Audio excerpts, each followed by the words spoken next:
Halo teman-teman, aku Alisa. Aku sekarang baru aja lulusan SMP. Akhirnya.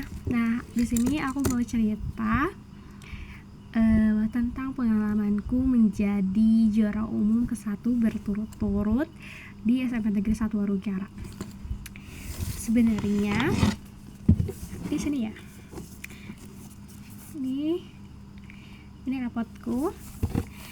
Aku mendapatkan juara umum itu dari kelas 7 semester 1. Sebenarnya aku masih merasa denial kenapa bisa aku yang terpilih menjadi juara umum. Sebenarnya apa sih yang aku lakukan? Kenapa sih aku bisa juara itu? Kenapa sih kok kamu bisa jadi ranking 1? Kenapa bisa terus-terusan? Kenapa bisa stay? Sebenarnya teman-teman, aku pun bingung kenapa aku bisa gitu.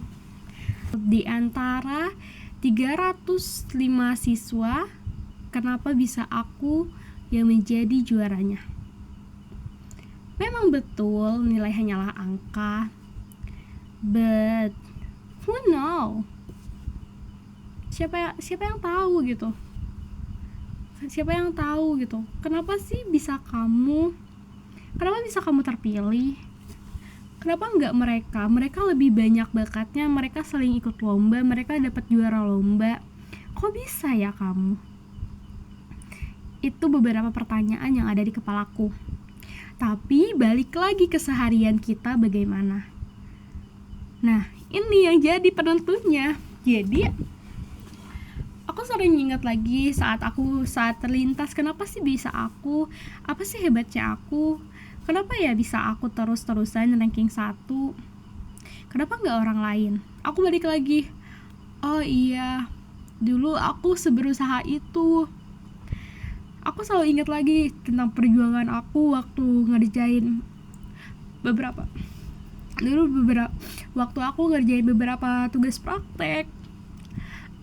Apalagi yang buat banyak memorinya itu tugas praktek yang kerja kelompok. Itu kan perlu banyak tangan yang bersatu, teman-teman. Banyak teman-teman yang perlu dirangkul, banyak berusahanya. Itu yang menjadi, oh iya, ternyata aku seberusaha itu ya. Ternyata usahaku untuk menyatukan teman-teman yang spesial, yang kadang aku nanti dulu ya aku nggak bisa ngerjain ini soalnya aku ada keperluan lain ternyata aku bisa ya. Ternyata perjuanganku kemarin itu terbayarkan dengan ranking ini, dengan nilai yang cukup baik gitu, sangat amat baik malah, karena kan aku yang ke-1 gitu, berarti aku yang lebih besar dari teman-teman yang lain. Dan aku bersyukur gitu, kayak oh, sehari-hariku di SMP itu terbayar. Nangis.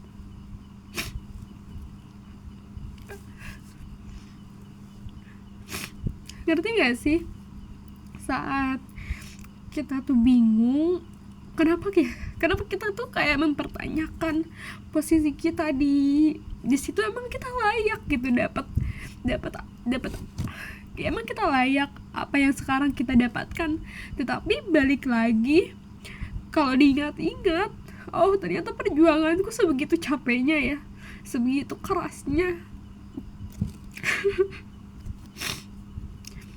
Ini definisi membanggakan diri sendiri.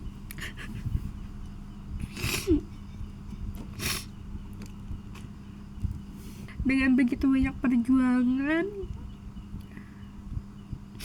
begitu banyak kerja keras, tugas yang ditumpuk, tugas yang berusaha dikerjakan sesuai deadline-nya, mendahului teman-teman yang belum selesai. Banyak capeknya, banyak begadangnya, tapi kita bisa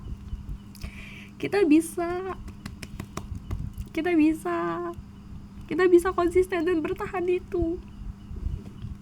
Aku selalu ingat kata Pak Ade, waktu aku mendapatkan juara juara umum ke-1 di kelas 7 semester 1. Kata beliau, semangat terus ya, mempertahankan lebih sulit daripada mengejar. Dari situ kalimat itu terus-terusan terngiang di kepalaku. Kayak, aku bisa gak ya? Aku bisa gak ya bertahan di antara banyaknya angkatan 58 ini? Aku bisa gak ya? Nanti kalau aku kegeser gimana? Kalau aku turun gimana? Tapi aku sebenarnya ingat lagi kata-kata ada kalimat ini, nilai hanyalah angka, kita nggak perlu mengejar angka, biar angka yang mengejar kita. Aku selalu ingat kata itu. Tapi sambil overthinking itu, sambil berusaha buat meyakinkan gak apa-apa kalau misalkan aku tergeser, aku juga selalu berusaha buat ngerjain tugasnya maksimal. Ayo gitu.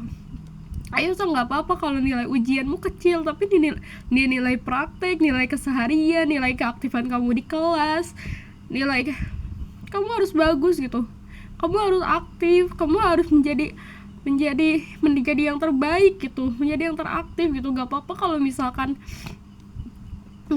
misalkan kamu emang kamu nanti kegeser gitu. Gak apa-apa kalau nilai ujianmu kecil di bawah KKM. Aku pernah jujur pernah di bawah KKM, jujur, tapi aku bisa gitu. Karena apa? Karena aku, kalau diingat-ingat lagi, perjuangan buat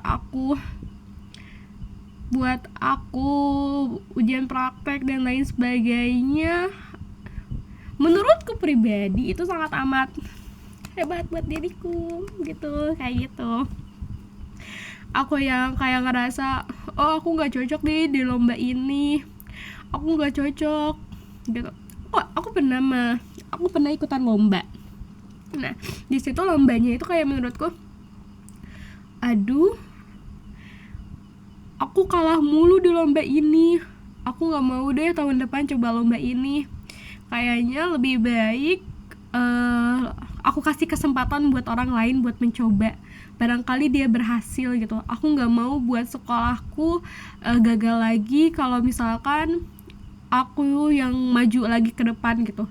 Aku mau istirahat aja sebentar karena pikiranku hari ini juga nggak fokus gitu ke sana. Aku pernah ada di posisi itu. Aku pernah kayak, aku nggak mau maju deh, aku mau stay aja diem gitu.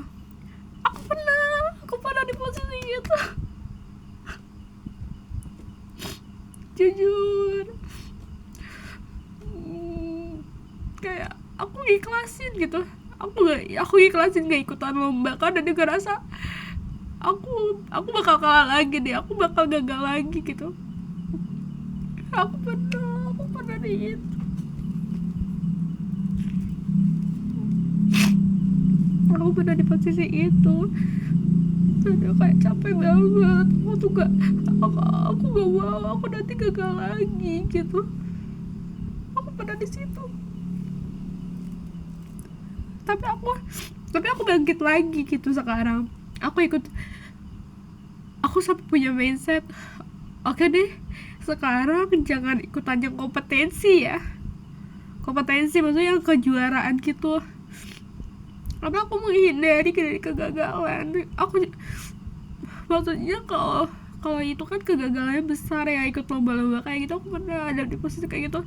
Aku pikir, oke deh, sekarang jangan ikutan yang lomba-lomba lagi, yang kejuaraan lagi. Kita ikut aja yang organisasi aja ya. Kita kebagiannya di organisasi aja ya, di komunitas. Kamu aktif volunteer aja, yang nggak menilai kejuaraan. Karena aku takut gagal lagi. Aku takut gagal di kejuaraan karena aku nggak baik di sana. Aku bukan di sana. Aku berada di posisi itu, jujur. Tapi aku bisa bangkit lagi. Aku bisa bangkit lagi. Kayak, oke, ayo Alisa mulai lagi. Coba lagi yuk. Kalau misalkan hari ini kamu gagal lagi, berarti kita coba lagi gitu. Karena aku banyak gagalnya.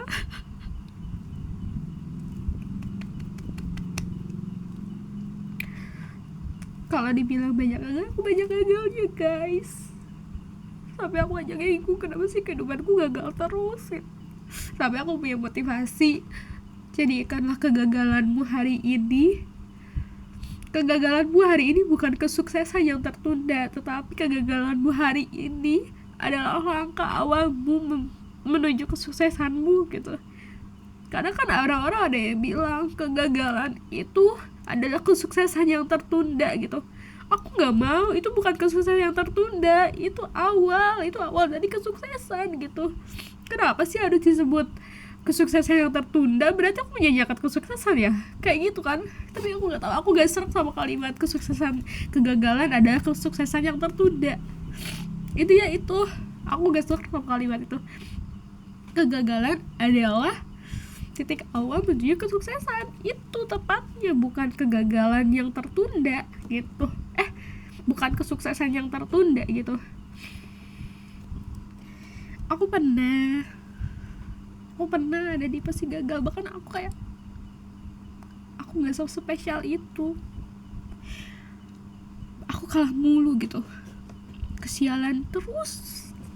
Tapi aku bisa berdiri lagi, aku bisa bangkit lagi, aku bisa bangun lagi, aku bisa memotivasi diriku sendiri, aku bisa meyakinkan diriku sendiri bahwa aku akan bangun, aku akan membuat gedungku sendiri, aku akan merakit diriku sendiri, menyusun diriku sendiri untuk mendapatkan hasil yang baik nanti.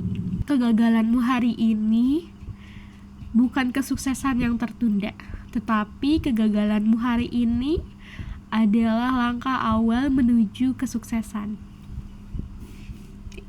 Itu motivasiku. Dan bertahan lebih sulit daripada mengejar. Itu dia.